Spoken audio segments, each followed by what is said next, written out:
started my last video by demanding an apology from people who had experienced breakups for not letting us know how heart-wrenching it is. But in this video, I am starting with an apology to those same people, particularly those who are my friends, for not being as present for them as I should have been when they experienced breakups. I I realized after going through mine that I could have done more. I could definitely have done more for those people in those times. So here is my apology. I'm sorry.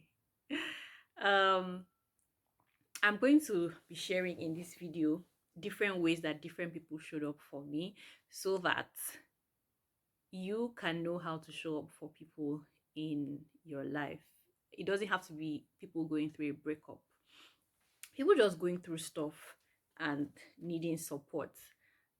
Yeah, I think you can find a thing or two useful here. Hello, and welcome to my channel. I need to get comfortable. Hello and welcome to my channel. I am Dotun Kasim. I make videos for immigrants that live far from home and for people who have loved ones abroad. And I am somebody that you really want to listen to on these matters because I have spent all of my life trying to sound British. I have spent all of my life in either category, either as the immigrant away from home or the one with loved ones abroad. So let's also get into today's video. I saw a quote once that said, I am enjoying the beautiful life my younger self created for me. And I think my experience of healing from a heartbreak was possible because of things that my younger self had done or put in place ahead of such a time. I haven't always been the person, or I wasn't always the person who shared my brokenness with others or who allowed others to support me in difficult times. But over the years, I gradually learned to let my walls down, allow myself to be seen and supported through difficult times. And I was super grateful to younger me for doing all the groundwork to prepare me for that time of my life when I desperately needed support from people. I'm happy that at that time I had already learned to ask for help.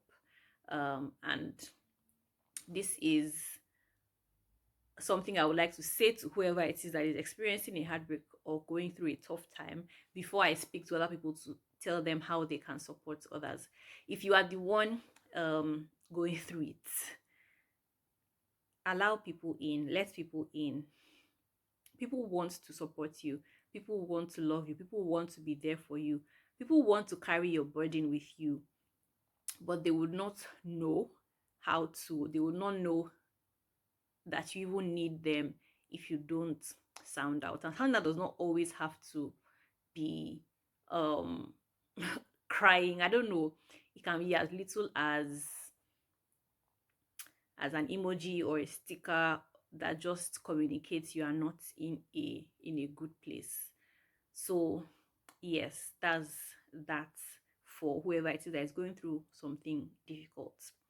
Now, to other people that are wondering how to offer support, I learned a lot from people around me.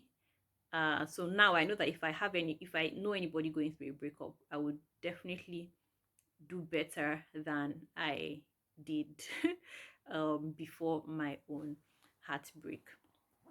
Top on the list, very topmost on the list, is my cousin. God bless her for me. God bless her for me. I think 2 days 2 days after the breakup happened, I sent a crying emoji or something, and she just packed her bag. So she lives in a different city. She packed her bag. So she finished her work. She packed her bag and emptied her fridge and just came. Like by 10 p.m., she was in my hostel or in my accommodation, and she stayed with me for some 5 days. But that singular act, I think it influenced how the rest of the experience played out. I think I needed those days after it happened. I needed her presence there, and I did not even know. Like, is an extra blessing when people give you something that you don't know that you need. I couldn't have asked because I didn't know that that was something I needed. Somehow she took the initiative, and no, her presence did a lot for me. First of all, because I could not even cook. I wasn't eating well. I know in my last video I talked about how food helped me, and living a good life, all of that. But in the the days afterwards, it wasn't easy. It wasn't easy to eat. It wasn't easy to cook. It wasn't easy to do any of that. And she not only did she come with her whole, like, she emptied her fridge and brought it to my house. She also cooked for me there and made sure that I had food in my house when she was leaving. Then she took me out, went to watch a movie. So she got me laughing a lot. She made sure that I spent a lot of time laughing. Then she also, you know what I talked about, the rational thinking side of your brain. She did that for me, like asking questions, um just to validate the place that I was now in. She was, I don't know, I don't I can't say what the 3 months afterwards would have been if the first week did not happen the way, like, if she was not present for me at that time. I think that's just a very important time in the timeline of a breakup. She was very present, and it meant the whole world um to me. The only thing is that she really wanted for me to be okay. She wanted for me to be okay so bad that anytime I broke down, she would be like, "Oh, don't cry." Well, cry I must. You see that cry? I must cry it. So this is what I would say to people who are supporting their friends through hard times. I know you don't want to see your loved ones suffer. I know you don't want to see people that you love go through something difficult, but don't protect them from their process. I know it's difficult to see loved ones go through a tough time, and you might just want to avoid it, you know, but there's there's only so much you can do in supporting a person. Crying is part of the process, part of the healing process. So it might be uncomfortable for you, but let it happen. Let them break down, let them die. I don't mean let them die. I mean, how do I rectify that? Let them fall apart. Yeah, let them fall apart. That's I think that's the best way to get peace back together is by allowing yourself to fall apart. So allow them. Yeah, then other people, at this point, I think I just mentioned that different people showed up in ways that were unique to them, or that reflected their being, their wiring. Like, so my cousin that showed up for me, she can give a hand to somebody. She's just very selfless like that and very serving. So her natural instinct was to be present and serve me in the way that she could.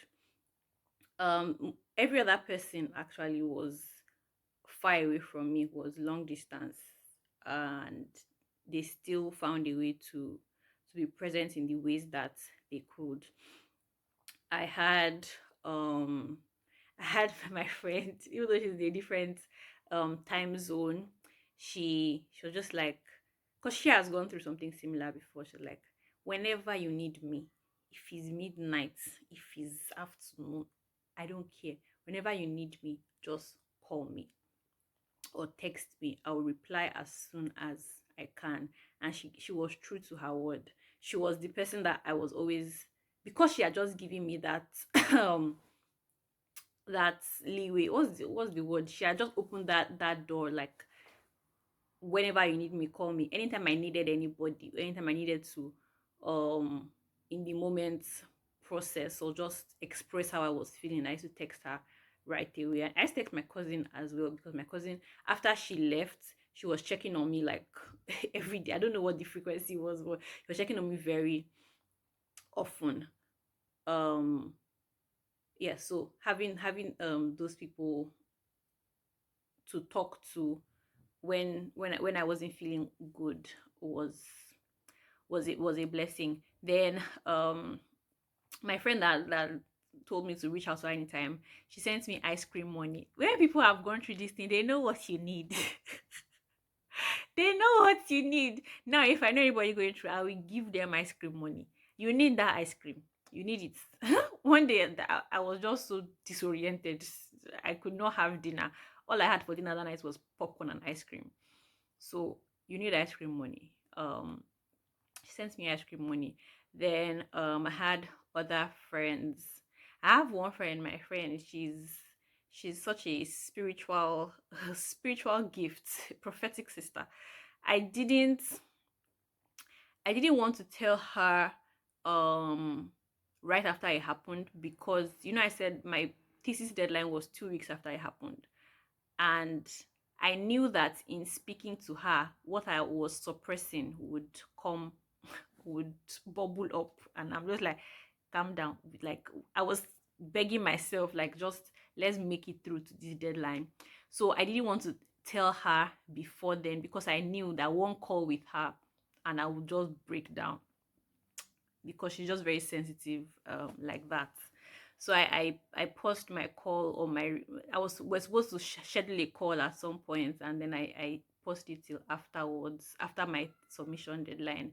Even then, I was a bit um hesitant to talk about it, but she just knew something was off. She kept on asking, "Are you happy? Are you happy? Are you happy?"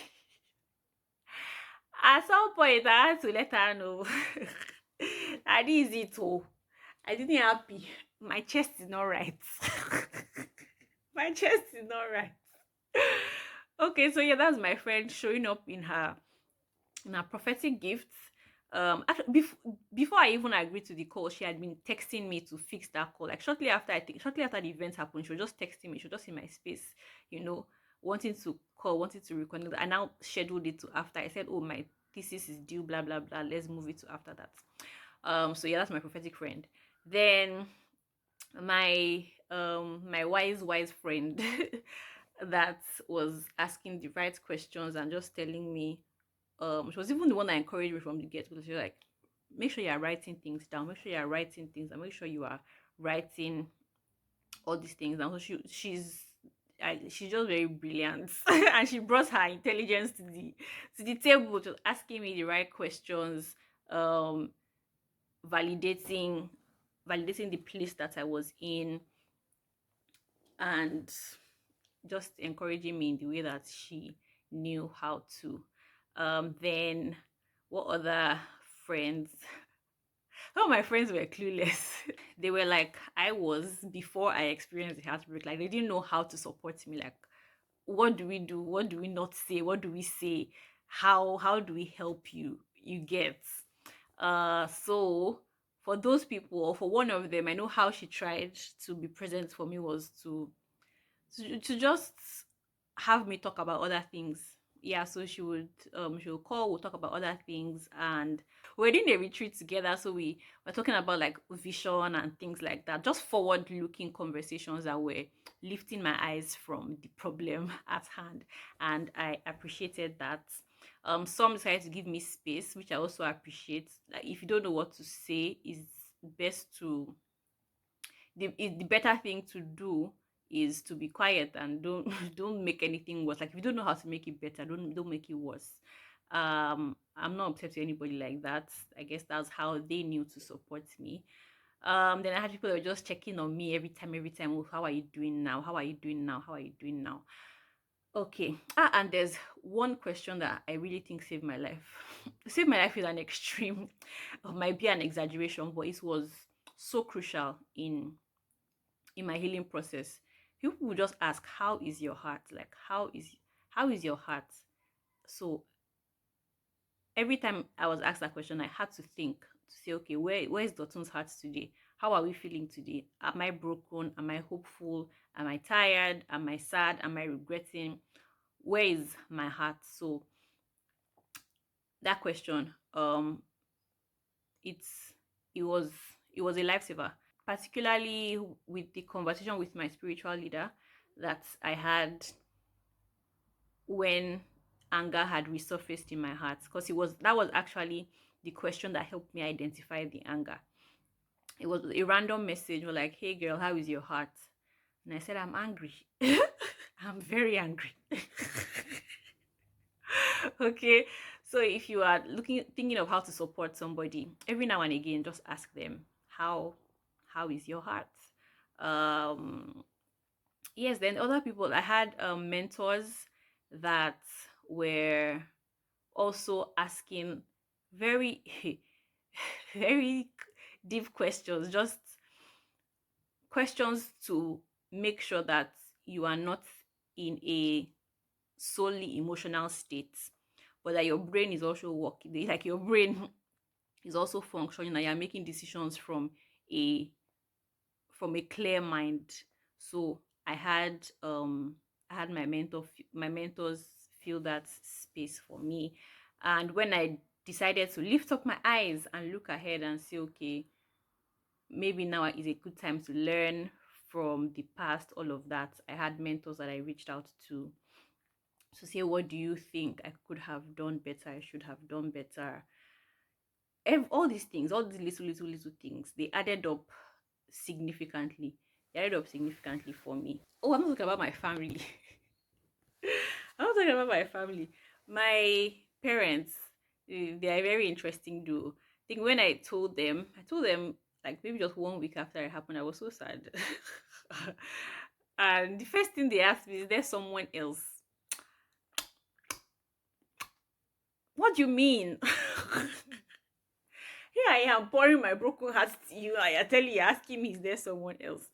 But apart from that, they gave like objective counsel, which was surprising. They gave quite objective counsel and just helped me to maintain that heart of honor and regard for all that the relationship was and everything. And my mother, I said people showed up in their natural wiring.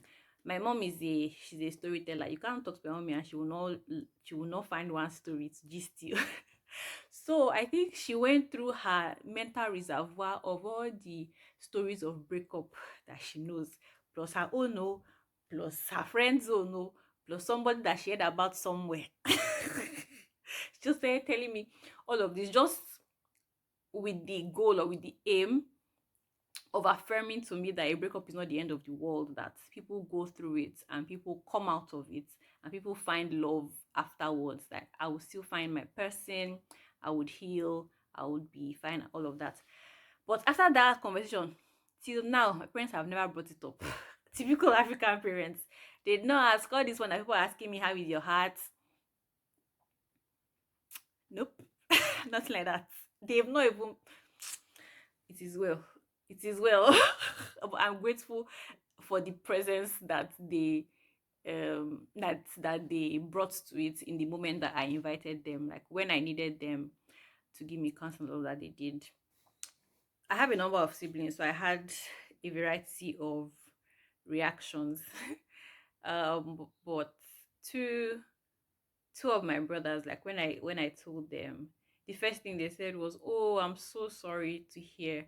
And immediately they both, like, I told them at different times. When they both said, "I'm so sorry," I just like, no, I didn't cry, but I got teary and I got emotional. It's like, yes, be sorry for me. Be sorry. Yeah. Who else am I forgetting? I'm happy that I did not have anybody tell me I told you so. There was somebody, I it was on the tip of her tongue, but I'm happy that God kept her tongue because I first slap her mouth, even though it was over the phone. If she had dropped any I told you so on my head, because that's not the time that, if you are the one, like, that's not the time a person needs to hear all that they could have done differently. That's not the time.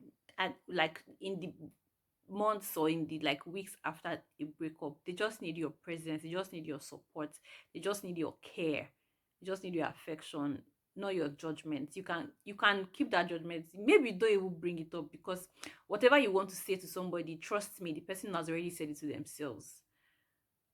I believe so. At least from my experience, whatever I want to say to me, I most like to say it to myself. So that is that. I'll just add a small caveat here that allowing people into your pain, into your space, of course, has its downsides, but the benefits outweigh the disadvantages. The advantages might be being misunderstood. So I felt misunderstood a couple of times. There were different times where I just felt like this person is not getting me, this person is not getting where I'm coming from, this person is not getting what I'm saying. Anyway, that's a lot of things that I have to say. But the summary is that allow people to support you if you are the one going through something hard. And if you want to support somebody, just show up as yourself, show up in your unique wiring, show up as who you are for that person. If you want to understand how your friend is feeling, or you just want to know how you can support them at this difficult time, I really recommend my book, The Heartbreak Book. It has notes to people on how to support their loved ones. So find the links in the description. I don't know. What do you want to say in the comments? What do you want to say in the comments? What do you want to talk about? How have you supported people through difficult times? Do you know how to ask for help? Thank you for watching.